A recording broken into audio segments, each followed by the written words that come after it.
नमस्कार, मैं डॉक्टर राहुल गुप्ता हूं। मैं फोर्टिस हॉस्पिटल नोएडा में न्यूरो सर्जरी का डायरेक्टर एंड हेड हूं। ब्रेन ट्यूमर का नाम सुनते ही एक मन में घबराहट सी हो जाती है। ऐसा लगता है कि अब ये जो व्यक्ति है ये कभी सरवाइव नहीं करेगा। अगर हमारे किसी फ्रेंड को, रिलेटिव को या दूर के जानकार को भी ऐसी कोई बीमारी होती है तो हमारे हृदय में बहुत शोक की भावना डेवलप हो जाती है। ये बात सही है कि कोई भी ट्यूमर जो है हमारे शरीर को नुकसान पहुंचा सकता है और जल्दी ही मौत के तरफ लेके जाता है। ऐसे ही ब्रेन ट्यूमर, जो कि पहले लाइलाज बीमारी मानी जाती थी, पिछले 15-20 साल में काफी रिसर्च हुई है और इसमें जो ट्रीटमेंट मोडेलिटीज आई हैं, डायग्नोस्टिक मोडेलिटीज आई हैं, उससे इसकी सर्जरी काफी सेफ हुई है।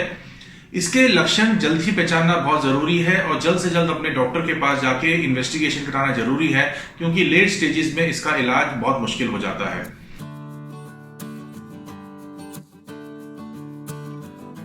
जो मुख्य लक्षण है इसका वो है सिर में दर्द।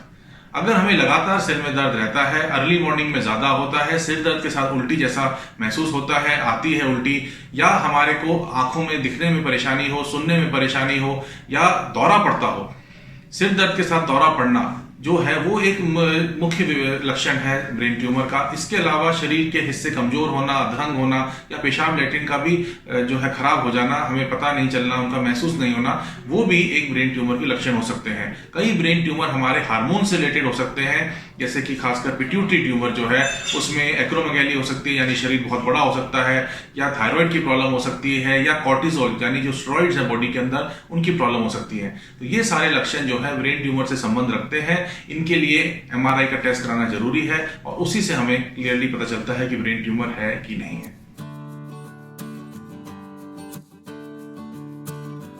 ब्रेन ट्यूमर भी कई तरीके के होते हैं। अगर हम बात करें एक न्यूरोसर्जन की दृष्टि से, एक होता है सिंपल ब्रेन ट्यूमर, जो कि सरफेस में हड्डी के नीचे होता है, जिसके लिए सर्जरी करना बहुत आसान होता है और सर्जरी के बाद मरीज ठीक हो जाता है, जैसे कि कॉन्वेक्सिटी मेनिंजियोमा है, सरफेस ग्लायोमा है, या इवन छोटे पिट्यूटरी ट्यूमर है। कुछ एक ट्यूमर ऐसे होते हैं जो कि ब्रेन में डीप लोकेशन में होते हैं, डिफिकल्ट एरियाज में होते हैं, जो हमारे लिए बहुत इंपॉर्टेंट एरियाज होते हैं, जिन्हें इलेक्वेंट एरिया कहते हैं। जैसे हमारा स्पीच एरिया हो गया, हमारा विजन वाला एरिया हो गया, या हमारे हाथों पैरों को कंट्रोल करने वाला एरिया हो गया। उस जगह को ट्यूमर को छोटे हॉस्पिटल में बिना प्रॉपर गैजेट्स के निकालना सेफ नहीं होता। जब आप को ऐसे कोई लक्षण आते हैं या आप किसी जानकार को ऐसे कोई लक्षण आते हैं, आप तुरंत अपने फैमिली डॉक्टर के पास जाएं। अगर फैमिली डॉक्टर आपको ठीक से गाइड कर पा रहे हैं तो ठीक है, नहीं तो किसी न्यूरोसर्जन के पास जाएं और वहां पर वो आपका एमआरआई कराएंगे। एमआरआई प्लेन एमआरआई होता है, जो कि बेसिक इन्वेस्टिगेशन है। उसमें 95 to 98% ट्यूमर्स को हम डिटेक्ट कर सकते हैं। बिल्कुल सेफ इन्वेस्टिगेशन है। कई बार एमआरआई कराने में भी शरीर को कोई नुकसान नहीं होता है। अगर उसमें कोई ट्यूमर जैसी वस्तु नजर आती है तो जो वहां के रेडियोलॉजिस्ट हैं या जो टेक्नीशियन है वो खुद ही बता देते हैं कि आपको कॉन्ट्रास्ट एमआरआई कराने की जरूरत है कि नहीं है। आप कॉन्ट्रास्ट एमआरआई कराएंगे तो उसमें अगर वो ट्यूमर होगा तो वो बहुत अच्छे से नजर आ जाएगा। 1% केसेस में एमआरआई जो है वो ट्यूमर को डिटेक्ट करने में असमर्थ भी होता है, लेकिन आजकल बहुत सारे नए तरीके के एमआरआई आ गए हैं। एमआरआई के अंदर नई सीक्वेंसेज आ गई हैं, जिसके द्वारा हम उस छुपे हुए ट्यूमर को भी डिटेक्ट कर सकते हैं, प्लस उस ट्यूमर को बहुत अच्छे से जान सकते हैं, उसके आसपास के ब्रेन के टिश्यू के बारे में जान सकते हैं, उसके ब्लड सप्लाई के बारे में जान सकते हैं, और उसके आसपास कौन सा फंक्शनल एरिया है उसके बारे में भी जान सकते हैं। तो जो मेरा मानना है, एमआरआई जो है वो बहुत ही बढ़िया इन्वेस्टिगेशन है ब्रेन ट्यूमर को डिटेक्ट करने के लिए, और एमआरआई करवाने में आपको जरा सा भी हेजिटेशन नहीं करना चाहिए।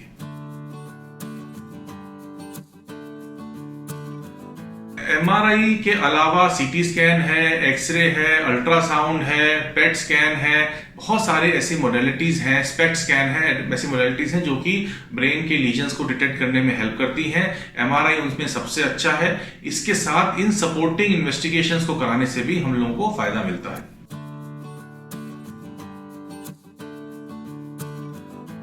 देखिए, बहुत सारे ब्रेन ट्यूमर संबंधित मरीज हमारे पास आते हैं जिनको कि इस तरह के लक्षण हैं, पर उन्होंने कोई एमआरआई नहीं कराया है। वो या तो किसी फैमिली डॉक्टर के पास विजिट कर रहे हैं या फिर किसी फिजिशियन के पास विजिट कर रहे हैं। जो लोग अभी जिनको पूरी जानकारी नहीं है वो उनका मरीजों का एमआरआई नहीं कराते हैं। कुछ ऐसे मरीज हैं जो एमआरआई कराने के बावजूद भी उनका दवाइयों से इलाज कराने के लिए गलत जगहों पे भटक रहे होते हैं। कुछ एक डॉक्टर या कुछ एक नीम हकीम, वैद्य वगैरह उनको गुमराह करते हैं। तो मेरी सबसे ये सलाह रहेगी कि जो सिम्टम्स मैंने आपको बताए उसके लिए आपको एमआरआई कराना बहुत ज़रूरी है और आपको उसके संबंधित स्पेशलिस्ट यानी कि एक न्यूरोसर्जन के पास जल्द से जल्द पहुंचना बहुत ज़रूरी है। न्यूरोसर्जन भी कई न्यूरोसर्जन ऐसे होते हैं जो ज़्यादा ऑपरेट नहीं करते हैं या वो छोटे अस्पताल में काम कर रहे हैं जिनको कि पूरी तरह से डिफ़िकल्ट ब्रेन ट्यूमर्स के बारे में जानकारी नहीं है। तो मैं ये आपको सजेस्ट करूंगा कि ऐसे अस्पताल में आए जहां पर कि सीटी स्कैन, एमआरआई, एंजियोग्राफी की फैसिलिटी हो, जहां पर न्यूरोसर्जरी का पूरा डिपार्टमेंट हो, कम से कम 2-3 न्यूरोसर्जन हो जो कि मिलकर आपस में काम कर सकें। ऐसी जगह पे आपको सही राय मिल पाएगी। उसके लिए आपको एक अच्छे बड़े हॉस्पिटल में ही जाना चाहिए, चाहे जैसे वो ऑल इंडिया इंस्टीट्यूट हो या कोई प्राइवेट बड़ा हॉस्पिटल हो, जैसे फोर्टिस है, मैक्स है, गंगाराम है, मेदांता है। ऐसे हॉस्पिटल में जाके आपको सेफ सर्जरी करानी चाहिए क्योंकि वहां पर डॉक्टर्स के पास उस तरह की टेक्नोलॉजी है, गैजेट्स हैं जिससे कि वो सर्जरी हो पाए। और सर्जरी खाली काफ़ी नहीं है, सर्जरी के बाद उसकी पोस्ट ऑपरेटिव केयर भी बहुत इंपॉर्टेंट है। आजकल जिस हिसाब से आईसीयू और वेंटिलेटर की व्यवस्था अवेलेबल है बड़े हॉस्पिटल्स में, तो उनके होने से भी पेशेंट का ओवरऑल जो रिजल्ट है सर्जरी के बाद बहुत अच्छा रहता है। फिर रेडियोथेरेपी और कीमोथेरेपी की कई बार जरूरत पड़ती है, वो भी किसी अच्छे सेंटर में लगवाने से ही फायदा होता है। ब्रेन सर्जरी जो है वो पिछले 15-20 सालों में काफी सेफ हो गई है। उसके कारण है एक तो डायग्नोस्टिक मेथड्स, एमआरआई और उसकी बहुत तरह की सीक्वेंसेस, न्यूरो एंजियोग्राफी भी हमारे को काफी चीजें बताती है। उसके बाद टेक्नोलॉजी, जो टेक्निक्स है और टेक्नोलॉजी है वो वेस्टर्न वर्ल्ड और इंडिया में या एशियन कंट्रीज में सब जगह बराबर हो गई है। यूट्यूब, सोशल मीडिया और प्लस हम लोग जो फॉरेन ट्रेवल करते हैं उससे हम लोग उन सारी टेक्निक्स को इम्बाइब कर लेते हैं। जितने गैजेट्स फॉरेन में इन्वेंट होते हैं वो सारे फॉरेन गैजेट्स हमारे पास जल्द से जल्द आ जाते हैं। हम इंडिया में भी कुछ नए गैजेट्स को डेवलप करते हैं, वो भी हम लोगों को अवेलेबल हो जाते हैं। जैसे ऑपरेटिंग माइक्रोस्कोप है, ऑपरेटिंग माइक्रोस्कोप के अंदर भी बहुत सारी चीजें, जैसे लेटेस्ट अभी फ्लोरोसेंस है, फ्लोरोसेंस से हम ट्यूमर को बहुत अच्छे से डिटेक्ट करके निकाल सकते हैं। अवेक क्रेनियोटमी वाला मेथड आजकल काफी पॉपुलर हो रहा है दोबारा से, जिसमें मरीज होश में रहता है, बातें करता रहता है, गिटार बजाता है और उसकी सर्जरी होती रहती है ताकि हम उसको कोई क्षति ना पहुंचाए सर्जरी के दौरान। उसके अलावा हमारे पास गैजेट्स हैं जैसे इंट्रा ऑपरेटिव मॉनिटरिंग है, ब्रेन मैपिंग है, क्यूजा मशीन्स हैं, नए किस्म की सक्शन और कॉटरी मशीन्स हैं। उसके अलावा हमारे पास intra operative CT scan, MRI, ultrasound की फैसिलिटी भी अवेलेबल है। तो ये सारे गैजेट्स को जब हम यूज करते हैं तो हम सर्जरी को बहुत सेफ बनाते हैं। आज से 20 साल पहले अगर हम सोचें कि 10% लोगों की मौत हो जाती थी ब्रेन सर्जरी के बाद और 50% लोगों को कोई डेफिसिट आ जाता था विजन में या लिम्ब वीकनेस का, या वो बेहोशी रहते थे, कोमा में रहते थे, आजकल जो इंसिडेंस है वो 10% से कम रह गया है। मौत की अगर हम बात करें तो जब तक ट्यूमर बहुत ज़्यादा फैला हुआ नहीं है और मरीज की हालत बहुत गंभीर नहीं है सर्जरी से पहले, तो मौत नहीं होती है। तो ब्रेन सर्जरी जो है वो बहुत सेफ हो गई है गैजेट्स की वजह से, टेक्नोलॉजी की वजह से, एनेस्थीसिया केयर की वजह से। जो हमारे एनेस्थीसिया टेक्निक्स है, एनेस्थीसिया मशीन्स हैं, वो पिछले 15-20 सालों में इतनी मॉडर्नाइज हो गई हैं कि पेशेंट को कभी कोई ऑपरेशन के दौरान प्रॉब्लम होती ही नहीं है जब तक कि कोई मरीज बहुत पहले से क्रिटिकल ना हो। तो इन सब चीज़ों को जानते हुए हमें अपने ब्रेन ट्यूमर की सर्जरी को नेग्लेक्ट नहीं करना चाहिए। हमारे परिवार में, हमारे दोस्तों में, हमारे जानकारों में किसी को भी ब्रेन ट्यूमर की शिकायत है, लक्षण है, तो उसे एक ऐसे सेंटर में पहुंचना चाहिए जहां पर इस तरह की सर्जरी रूटीनली हो रही है, सक्सेसफुल सर्जरीज हो रही हैं। और मुझे पता है अगर एक अच्छा सर्जन अपने पूरे ध्यान से उस सर्जरी को करेगा तो जरूर सक्सेस मिलेगी। ऐसा नहीं है, पहले वाला टाइम गया, अब न्यूरो सर्जरी में इतनी एडवांसमेंट हो गई है। अभी रोबोटिक्स भी न्यूरो सर्जरी में आने वाला है, हो सकता है अगले 5-7 साल में, 10 साल में रोबोटिक्स की जो है वो हमारे न्यूरो सर्जरी में भी बहुत फ्रीली अवेलेबल हो जाए, तो उस केस में इस सर्जरी को और ज्यादा सेफ बनाया जा सकता है। देखिए, कोविड की महामारी से हम सब लोग जूझ रहे हैं। केसेस अभी भी इंडिया में काफी बढ़ रहे हैं, लेकिन इंडिया में कोविड के सीरियस पेशेंट्स काफी कम हैं और इस बात का हम लोगों को काफी फायदा मिला है। शायद हमारे अंदर नेचुरल इम्यूनिटी है या हमें पहले से प्रिपेयर होने का टाइम मिल गया, ये सब कारण तो नहीं पता, लेकिन केसेस बहुत ज्यादा हैं पर सीरियस केसेस काफी कम हैं। हॉस्पिटल्स अब धीरे धीरे अपने पूरे तरीके से काम करना शुरू कर दिया है। ब्रेन ट्यूमर 10 से 15% केसेस में इमरजेंसी होता है जहां पर कि 24 घंटे के अंदर ऑपरेशन कराना जरूरी होता है। अदरवाइज 80 से 85% केसेस में ये एक सेमी इलेक्टिव सर्जरी होती है जिसमें कि आप एमआरआई कराते हैं, अपने डॉक्टर से कंसल्ट करते हैं, जरूरत हो तो सेकंड ओपिनियन लेते हैं, फिर आप डिसाइड करके परिवार से बात करके एक डेट डिसाइड करके हफ्ते 10 दिन, 15 दिन या महीना भर डिले करके सर्जरी करा लेते हैं। अब इस केस में कोविड जो है वो अभी तो खत्म होने वाला है नहीं, अगले 6 महीने तो कोई वैक्सीन भी नहीं आ रही है, और हमें ये भी नहीं पता कि हॉस्पिटल पूरी तरह नॉर्मली कब काम करेंगे, कब वो बिल्कुल 100% सेफ हो जाएंगे कोविड के मामले में। तो ब्रेन ट्यूमर को नेग्लेक्ट करना ठीक नहीं है। अगर आपको इस तरह के कोई लक्षण है, आप टेली कंसल्टेशन द्वारा तुरंत अपने डॉक्टर से कंसल्ट करें, उनको अपने लक्षण बताएं। डॉक्टर आपको एमआरआई सजेस्ट करेगा, आपको हॉस्पिटल आके या फिर किसी एमआरआई सेंटर में जाके एमआरआई कराना पड़ेगा। डेफिनेटली आपको थोड़ा सा रिस्क लेना पड़ेगा, पर अगर आप पूरे प्रिकॉशंस लेंगे, मास्क पहनेंगे, हैंड को सैनिटाइज करेंगे, सोशल डिस्टेंसिंग मेंटेन करेंगे, तो फिर आपको वहां पर कोरोना से संक्रमित होने का चांस नहीं है। तो आप अपना एमआरआई कराएंगे, उसके दोबारा टेली कंसल्टेशन द्वारा आप अपने डॉक्टर से संपर्क कर सकते हैं। एमआरआई की इमेजेस जो हैं वो आपके एमआरआई सेंटर वाले भी डॉक्टर साहब के पास व्हाट्सएप या ईमेल पे भेज सकते हैं। ये तो आप खुद फोटो खींच के डॉक्टर साहब के पास भेज सकते हैं। एक बार वो उसको देख लें तो वो जरूर मरीज को एक बार मिलना चाहेंगे, एग्जामिन करना चाहेंगे। अगर ऐसा लगता है तो एक अपॉइंटमेंट फिक्स करके, जब ज्यादा भीड़ ना हो उस वक्त आप अपने डॉक्टर से मिलें, डायग्नोसिस बनवाएं और आगे का ट्रीटमेंट जो स्ट्रेटेजी है उसको मैनेज करें। हम लोग अपने हॉस्पिटल्स में पूरी तरह सोशल डिस्टेंसिंग का पालन कर रहे हैं, सब लोग मास्क लगा के रखते हैं। मैंने अपना मास्क सिर्फ इंटरव्यू के लिए साइड में रखा हुआ है। उसके अलावा हम लोग हैंड को भी टाइम टू टाइम सैनिटाइज करते हैं। हमारा जो फर्नीचर है, रूम्स है, वो भी प्रॉपर तरीके से सैनिटाइज होता है। दिन में कई बार जो स्टाफ है वो भी बड़ा ध्यान रखता है इस चीज़ को, क्योंकि कोविड की महामारी के बारे में सबको अब काफ़ी नॉलेज हो गई है। तो हॉस्पिटल आना सेफ है, पर अगर आप पहले से अपॉइंटमेंट लेके आएंगे तो वो बेटर रहेगा। और अगर सर्जरी की जरूरत है तो सर्जरी भी करी जाएगी। और मैंने भी पिछले 4 महीने में, जब से कोविड हुआ है, तब से कम 50 ब्रेन या स्पाइन ट्यूमर की सर्जरीज करी हैं, सेफली करी हैं, और किसी भी पेशेंट को पोस्ट ऑप में कोविड नहीं हुआ है। तो एक अच्छे हॉस्पिटल में जहाँ सारी फैसिलिटीज अवेलेबल हो, वहां पर कोविड की सारी जो सुरक्षाएं हैं वो ली जा रही हैं। आप इस टाइम में निश्चिंत रहिए। गवर्नमेंट के जो रूल्स हैं बहुत स्ट्रिक्ट है, और हॉस्पिटल्स बहुत सेंसिटिव है इस बात को लेकर, और वो लोग किसी भी तरह का चूक करने की कोशिश नहीं कर रहे। बाई चांस किसी को कोरोना की तकलीफ है या किसी को ब्रेन ट्यूमर है और कोरोना भी साथ में आ गया, एसिम्प्टोमेटिक है, तो उस केस में भी हम पेशेंट को अगर जरूरत है तो हॉस्पिटल में एडमिट करके स्पेशल ऑपरेशन थिएटर में, स्पेशल वार्ड में ले जाके इस तरह की सर्जरीज कर रहे हैं। उसमें हम लोग अपनी तरफ से कोई लापरवाही नहीं बरत रहे।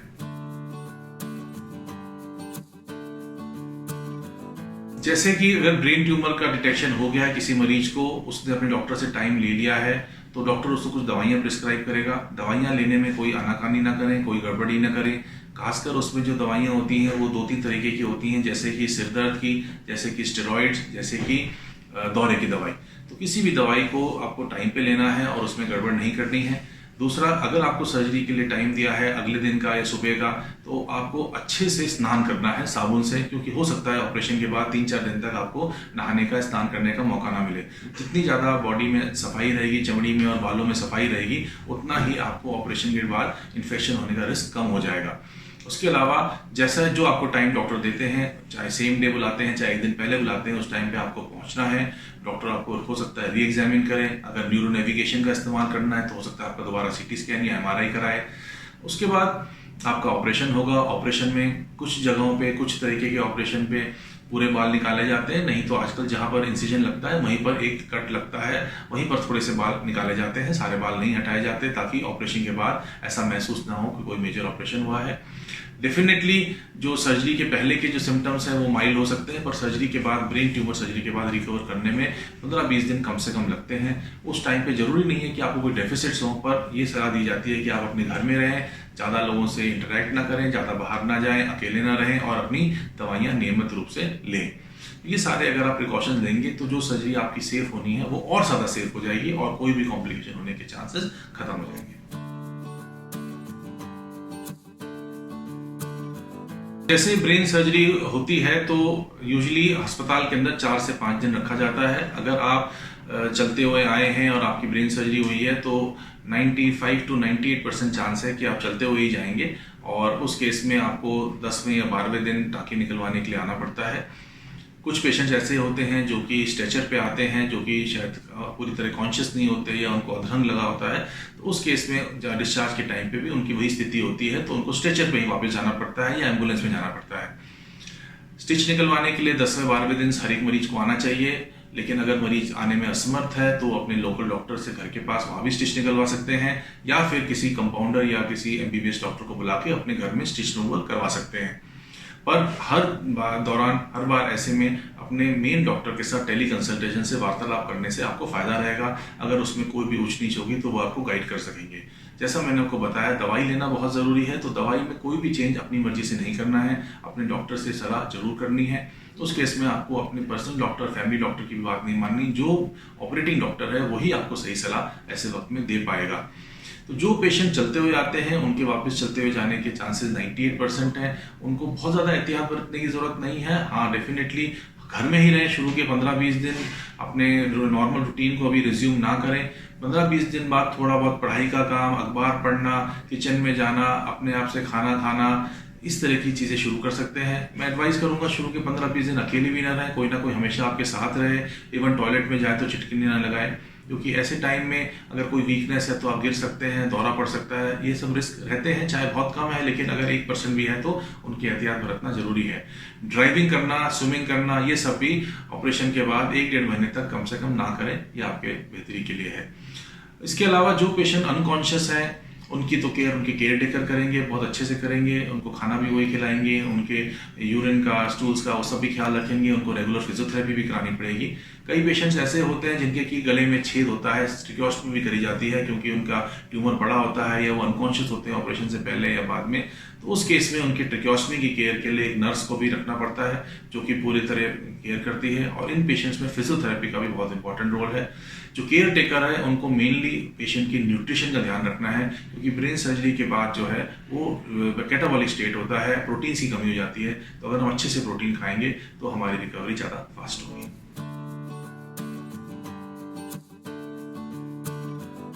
देखिए, ब्रेन ट्यूमर और डायबिटीज का डायरेक्ट लिंक कोई नहीं है। डायबिटीज के मरीज की अगर शुगर लेवल कंट्रोल है, उसका डायबिटीज कंट्रोल में है, तो ब्रेन सर्जरी होने में कोई नुकसान नहीं है, कोई प्रॉब्लम नहीं है। डेफिनेटली अगर अनकंट्रोल्ड ब्लड शुगर है, अगर HbA1c 9 से ऊपर है, तो सर्जरी के दौरान एनेस्थीसिया का रिस्क बढ़ जाता है। खासकर ऐसे पेशेंट्स में स्ट्रोक की प्रॉब्लम हो सकती है, क्योंकि डायबिटीज जो है वो हमारे पूरे शरीर की ब्लड वेसल्स को खराब कर देता है। अगर लॉन्ग स्टैंडिंग अनकंट्रोल्ड डायबिटीज है तो ऑपरेशन के टाइम पे स्ट्रोक हो सकता है। दूसरा, डायबिटीज जो है हमारी बॉडी के अंदर इन्फेक्शन को बढ़ावा देता है, तो अगर हो सकता है हमारे को वुंड हीलिंग में प्रॉब्लम आए। तो इसलिए ब्रेन ट्यूमर जिसका कि डायबिटीज से कोई डायरेक्ट संबंध नहीं है, मैं ये चाहूंगा कि अगर ब्रेन ट्यूमर में इमरजेंसी ना हो, 5-7 दिन हम वेट कर सकते हो, तो ब्लड शुगर को ढंग से कंट्रोल करके इंसुलिन पे शिफ्ट करके तभी ब्रेन ट्यूमर की सर्जरी करी जाए। ऐसा नहीं है कि डायबिटीज के पेशेंट में ब्रेन ट्यूमर होने की चांसेस ज्यादा है या ब्रेन ट्यूमर की वजह से भी डायबिटीज हो सकती है, ऐसा नहीं। हाँ, अगर किसी पेशेंट को ब्रेन ट्यूमर है और उसके लिए हम स्टेरॉइड्स दे रहे हैं और उसको कोई हिडन डायबिटीज है, तो स्टेरॉइड की वजह से उसकी डायबिटीज फ्लेयर अप हो सकती है, शुगर लेवल बहुत ज्यादा बढ़ सकता है। तो इन केसेस में हमारे को स्टेरॉइड देने से पहले भी कई बार सोचना पड़ता है और डोजेस को मॉडिफाई करना पड़ता है।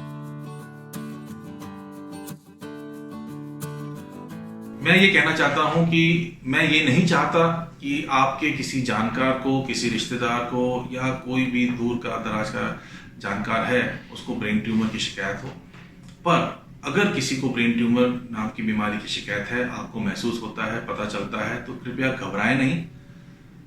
आप नहीं घबराएं और साथ में उस व्यक्ति और उसके परिवार वालों को भी एक तरह से बताएं कि ब्रेन ट्यूमर के नाम पे घबराने की जरूरत नहीं है, बहुत अच्छे से इलाज इसका अवेलेबल है। उसके बाद अगर वो आपकी सुनते हैं तो उनको सलाह दें कि किसी ऐसे अच्छे सेंटर में जाएं जहां पर पूरी न्यूरो सर्जरी की टीम हो, जहां पर CT स्कैन, MRI, एंजियोग्राफी की व्यवस्था अवेलेबल हो, जहां पर कि और डिपार्टमेंट भी हो, ताकि कोई और कोमॉर्बिड इलनेसेस भी हैं अगर पेशेंट को, तो वो भी टेक केयर हो सके। उसके बाद आपको तुरंत उन लक्षणों को जानकर MRI कराना है। अगर MRI अवेलेबल है तो अपने डॉक्टर से सलाह करनी है और सर्जरी की रिक्वायरमेंट के बारे में बात करनी है। मैं आपको एक सलाह और दूंगा, अगर कभी ब्रेन ट्यूमर का डिटेक्शन होता है तो कृपया करके 2nd-3rd ओपिनियन भी लें, ताकि आप सर्जरी से पहले पूरी तरह संतुष्ट हो। क्योंकि मैंने ये माना है कि आधी बीमारी जो है वो एक फेथ पे डिपेंडेंट है। अगर आपको अपने डॉक्टर पे फेथ है तो सर्जरी अच्छी हो चाहे बहुत अच्छी हो, आप जल्दी ठीक होते हैं। तो फेथ होना बहुत जरूरी है, इसलिए 2nd-3rd ओपिनियन लेने में कोई हर्ज नहीं है। उसके बाद एक बार आपने डिसीजन ले लिया तो कृपया करके अपने सर्जन पे पूरा भरोसा रखें।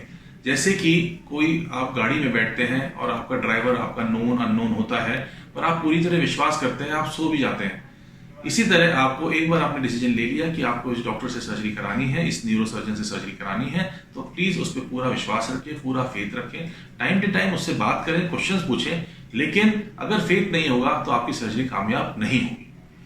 उसके बाद आप सर्जरी कराएं। सर्जरी के बाद रिकवरी, रिहेबिलिटेशन, रेडियोथेरेपी की जरूरत है, कीमोथेरेपी की जरूरत है, तो वो सारे ऑप्शन डिस्कस करके उसको गो अहेड करें। किसी भी चीज को नेग्लेक्ट ना करें। और इन सबसे इंपॉर्टेंट, अपनी मेडिकेशन पर्याप्त टाइम पे लें और पर्याप्त मात्रा में लें, जैसा आपके डॉक्टर ने गाइड किया है। इसमें सेल्फ मेडिकेशन करना बहुत ज्यादा नुकसानदायक हो सकता है। ब्रेन ट्यूमर सर्जरीज पिछले 20 साल में करीब करीब 100 गुना सेफ हुई हैं, और भी रिसर्च जारी है। हो सकता है अगले 10 साल में और ज्यादा डेवलपमेंट आए और जो हमारा रिस्क है या जो मॉर्बिडिटी मॉर्टेलिटी 5% का है वो घट के 0.5% हो जाए। मैं चाहता हूं ऐसा हो। उसके लिए शोध रिसर्च पूरे वर्ल्ड में, इंडिया में सब जगह चल रही है और हो सकता है ऐसा हो जाएगा। इसके अलावा मॉलिक्यूलर और जेनेटिक लेवल पे भी रिसर्च चल रही है। अगर ऐसा कुछ आता है तो शायद हम ब्रेन ट्यूमर को होने से प्रिवेंट भी कर सकें। तो इन सब के पॉजिटिव थॉट के साथ मैं धन्यवाद करता हूं आपके सुनने के लिए, और मैं आपको एक सेफ और हेल्दी लाइफ की प्रार्थना करता हूं, स्पेशली कोविड के एरा में, जहां पर कि डॉक्टर से संपर्क करने में हर एक को डर लगता है। लेकिन ऐसा नहीं है, सब तरह की बीमारियों के इलाज पहले की तरह से अवेलेबल है, रिसर्च जारी है। कोविड के रहते रहते भी हम बाकी सब शरीर की बीमारियों की सुरक्षा की भी जिम्मेवारी लेते हैं। धन्यवाद। नमस्कार।